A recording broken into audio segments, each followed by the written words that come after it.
हमें और कोशिश करनी चाहिए थी रुकैया बेगम। नहीं अम्मी जान, हम सब शहंशाह को बहुत अच्छी तरह से जानते हैं। एक बार वो किसी चीज के लिए फैसला कर लेते हैं तो फिर किसी की भी नहीं सुनते, और उनसे अब बात करना मुनासिब नहीं होगा। हम मानते हैं रुकैया बेगम कि एक शहंशाह इस मामले में बख्शी बानो को माफ करना नहीं चाहते, लेकिन हमने महसूस किया है अम्मी जान की एक भाई इस मामले में जरूर थोड़ा परेशान थे। माफ कीजिएगा बेगम सलीमा, लेकिन जलाल के पास दिल ही नहीं है। वो अपने फैसले कभी भी दिल से नहीं लेते। हाँ सलीमा बेगम, अगर हम शहंशाह से इस बारे में ज्यादा बात करेंगे तो वो गुस्सा हो जाएंगे। अम्मी जान आप लोग जाइए, हमारा मन नहीं मान रहा है। हमें ऐसा लगता है कि हमें एक प्रयास और करना चाहिए। बेगम जोधा, आपने भी देखा और हमने भी देखा, और हम सब ने एक साथ सुना शहंशाह ने क्या कहा। जब शहंशाह ने मलिका आजम की बात को ठुकरा दिया, उनकी दरख्वास्त को नहीं कबूला, तो हमें नहीं लगता कि आपके वहां जाने से और उनसे बात करने से कोई फायदा होगा। शायद जोधा बेगम को लगता है कि शहंशाह पर इनकी बात का असर हमारी बातों से ज्यादा होगा। ऐसी बात नहीं है रुकैया बेगम, अभी तक हम सब ने एक शहंशाह से बात की है, परंतु अब हम एक भाई से बात करने का प्रयास करेंगे। बख्शी बानो हमारी तरह इस परिवार की सदस्य है और उनकी पीड़ा हम नहीं सह सकते। ठीक है जोधा बेगम, हम नहीं जानते अंजाम क्या होगा, लेकिन अगर आप कोशिश करना चाहती हैं तो जरूर कीजिए। कुल्हाड़ी की 100 मार से एक पेड़ कटता है। हो सकता है कि ये कोशिश 100वीं कोशिश हो। अल्लाह करे इस बार जलाल समझ जाए।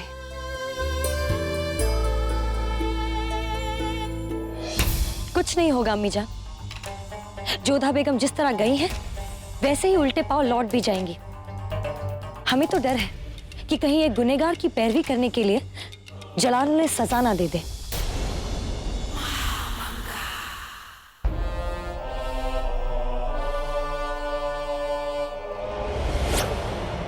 शहंशाह, बख्शी बानो गर्भवती है, वो मां बनने वाली है।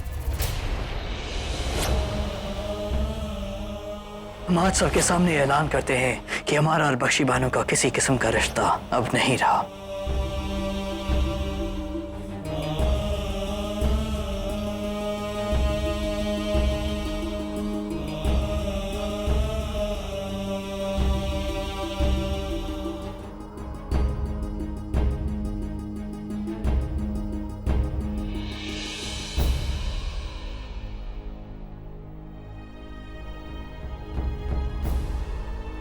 शहंशाह,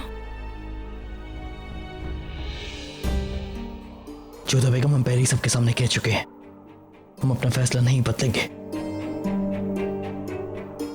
फिर आप इतने विचलित क्यों हैं?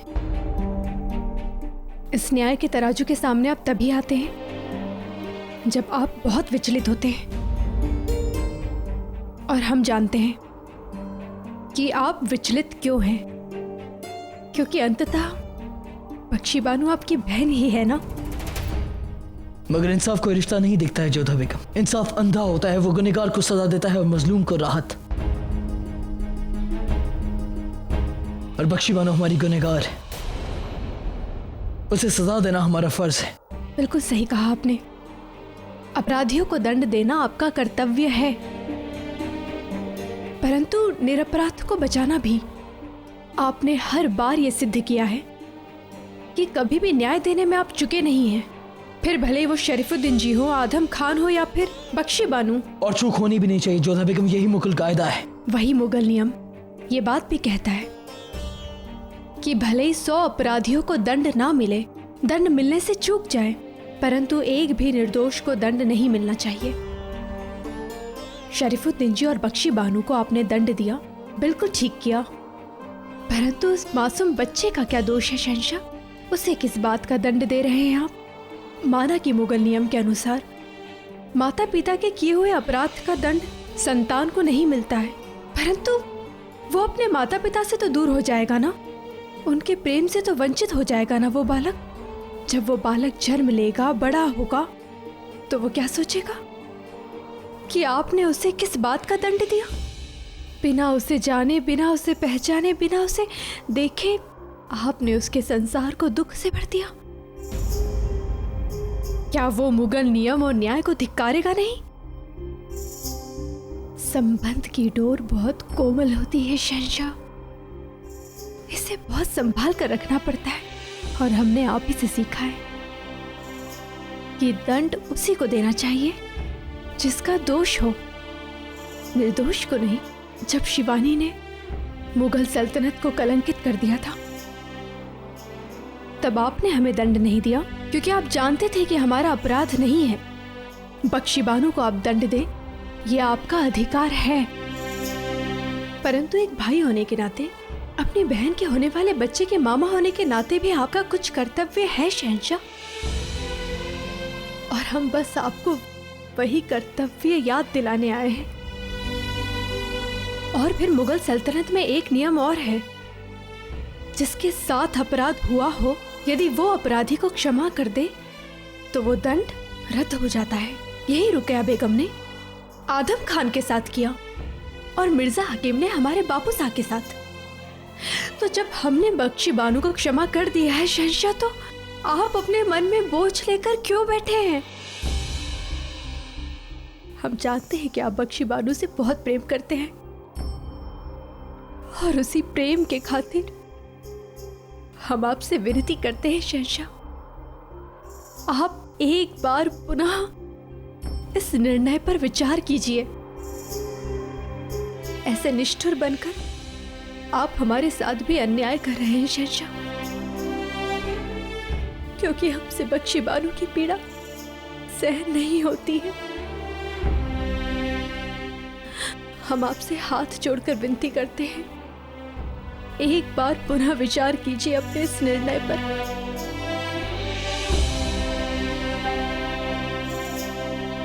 आगे जैसी आपकी इच्छा,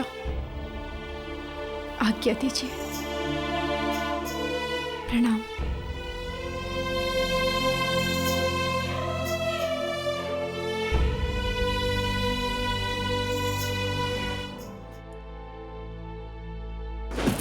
बख्शी,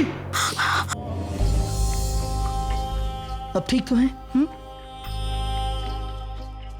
कोई है यहाँ?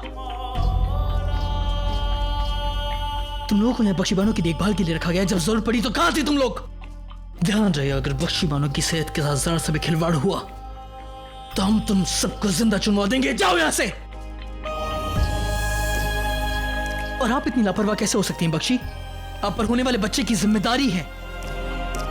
ठीक है, आप हर बार गलतियां करती हैं, ठीक है, हम हर बार आपको माफ कर देते हैं, लेकिन अब आप मां बनने वाली हैं और हम मामू जान। लेकिन अब अगर आपसे कोई गलती हुई तो हम जिंदगी भर आपको माफ नहीं करेंगे, समझिए आप? हमें माफ कर दीजिए, हमें माफ कर दीजिए भाईजान। ऐसी हालत में रोते नहीं है बख्शी। और जब जोधा बेगम ने तुम्हें माफ कर दिया है, तुम्हें कोई हक नहीं है तुम पर गुस्सा होने का। आप पहले क्यों नहीं आए भाईजान? आपको नहीं पता, हर पल हमने आपको याद किया। कितना कोसते थे हम अपने आप को कि क्यों हमने ऐसी कोई हरकत की जिससे हमारे भाईजान हमसे दूर हो गए। हम आपसे दूर नहीं थे बख्शी, हम तब भी, आज भी और हमेशा आपके साथ रहेंगे। चलो, महल में वापस जाने का वक्त हो गया है।